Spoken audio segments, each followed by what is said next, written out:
So, if you play football on artificial grass and you buy a pair of AG boots, you should be good, right? Well, yes, but also a little bit no.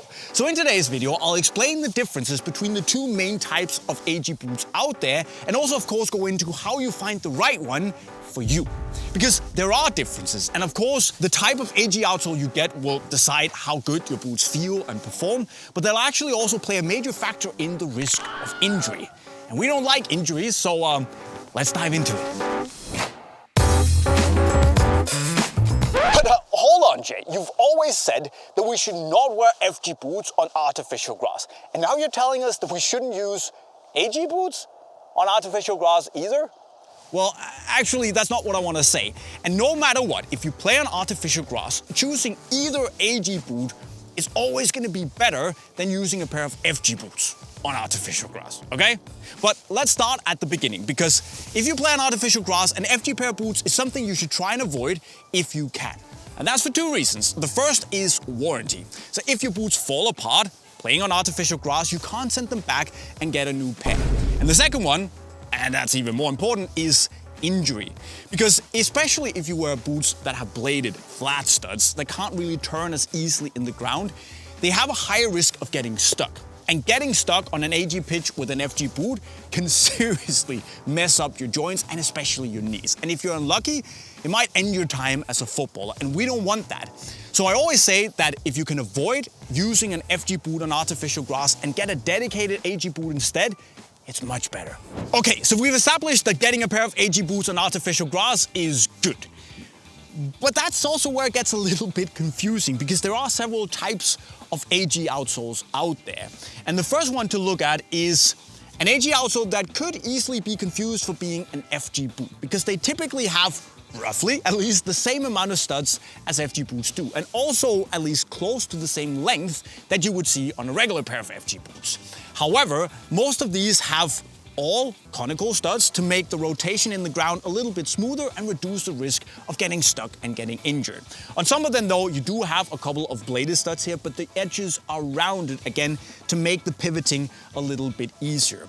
Now, examples of some of these boots could be Nike's AG Pro outsole, with lots of these little studs under the forefoot to distribute the pressure more evenly. It could also be Puma's AG outsole, Skechers AG outsole that's very similar to Nike's AG Pro, and it could also be Adidas's AG outsole. And common for these is that they're closer to the characteristics that you know from FG boots. So if you like that, well, these are good options. However, there is also the variation that have more studs that are smaller and a little bit shorter. That could be the Mizuno AG outsole or Puma's MG outsole.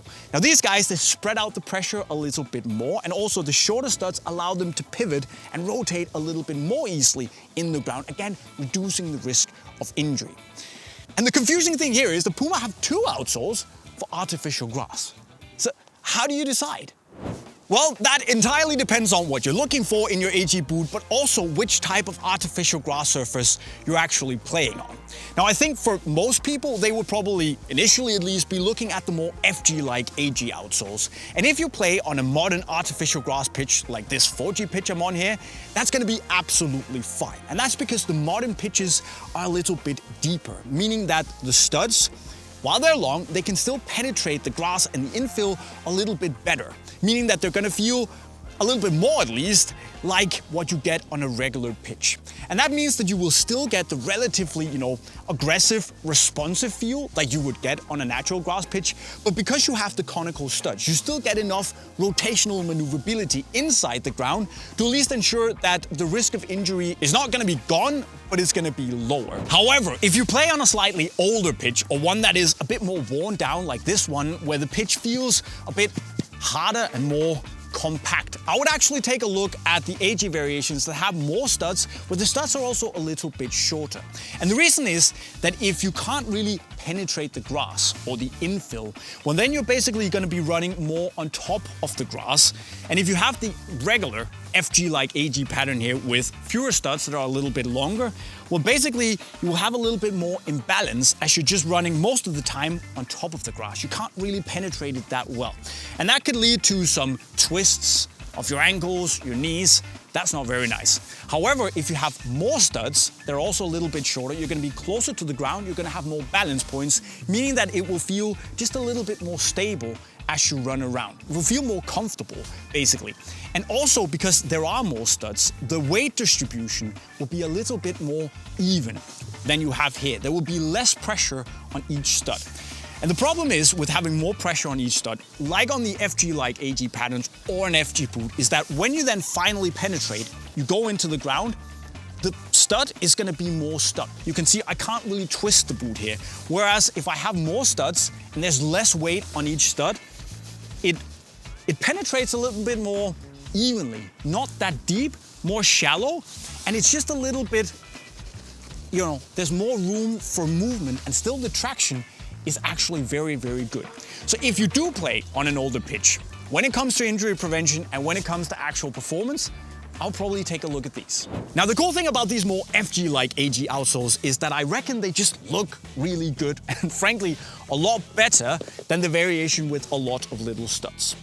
They just look more FG-like. They look sleeker and lighter, and I just like the look of them better, to be honest. And if you play on a modern artificial grass pitch, they're also gonna perform really, really well. And actually, they're gonna feel a lot like the slightly more balanced version of an FG boot. What's also really cool is that they actually double as like a hybrid boot, because if you take these on a firm natural grass pitch, they're also gonna perform really, really well. So I always say to people that if you can only get one pair of boots, but you have to play on both surfaces, get one of these, because you can use them on both surfaces and you won't lose your warranty when you play on artificial grass. And you will with an FG boot. Now, the not so good thing is that the studs are still long. So while they're safer to use on artificial grass, they're not going to be as bulletproof when it comes to injury prevention as the variation with more studs. However, these will feel more responsive. So if that's what you're into, well, this type of AG boot is probably better for you. And obviously that is the big plus with this AG plate. Now, whether you go for the more FG-like or this variation of the AG plates, they will be safer to use on artificial grass than any type of FG boot. I've said that a couple of times now. But still, with this type, with more studs, it just feels a little bit safer than the other variation in terms of reducing the risk of injury. And obviously, the risk is still there, but it just feels a little bit smaller with this one. And what I also like personally is that this type of AG plate just feels a little bit more in tune somehow with the artificial grass. It just feels a little bit more like connected because you have so many points of contact. Now, obviously, the downside is that you then sacrifice some of that aggressive responsiveness, especially if you play on a modern pitch. And it just feels like there's that trade-off between safety and responsiveness. And, you'll have to live with that. So the most important thing is that if you play on artificial grass, that you get a pair of football boots with a dedicated AG outsole. That's like the baseline. And then if you have a little bit more time and energy, you can look a bit more into which type of AG pitch you're actually playing on, but then also make up your mind on where on the responsive traction versus reduced risk of injury spectrum you want to be on.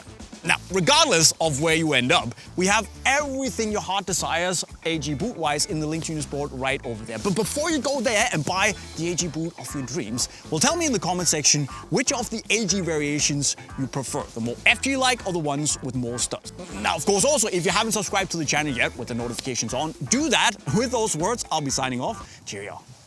It's cold out here.